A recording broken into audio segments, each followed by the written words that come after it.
In this video, we look at the concept of database referential integrity. As we now understand, databases can hold vast amounts of information. Imagine a large multi-user database, such as the one which might be used by the police or the NHS. This is likely to have millions of records and thousands of active users. These users will be accessing this database from many different locations at the same time. These users will have different rights, privileges on the database.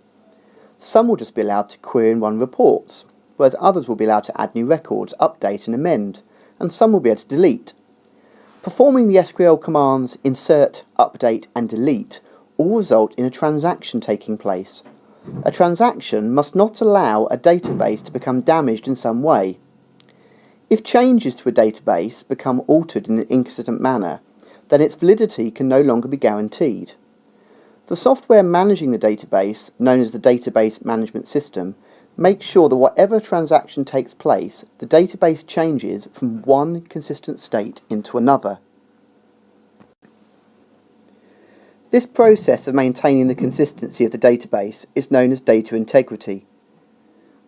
Data integrity is the maintenance and consistency of data in a data store. The data store must reflect the reality that it represents and must therefore be fit for purpose. Referential integrity is one of the major aspects of data integrity. To understand the term referential integrity, let's have a look at a simple scenario. Suppose a bank has two tables, one called employee details and one called employee salary. In the employee details, we have two columns, employee ID and employee name. In the employee salary table, we have two columns, employee ID and the salary for that given employee. Now suppose we want to remove an employee because he no longer works at the bank. We would delete his entry from the employee details table.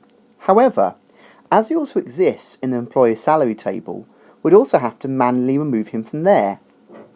Manually removing the employee from the employee salary table can become quite a pain. And if there are other tables in which the bank uses that employee, we'd have to delete them from there as well. We start to run the danger of having orphaned records and inconsistent data.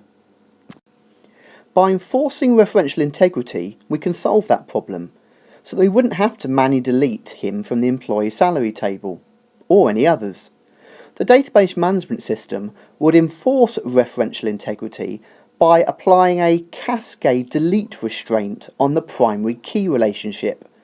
This would mean that any time an employee is removed from the employee table, any entries in the employee salary table would also be removed to remain consistency.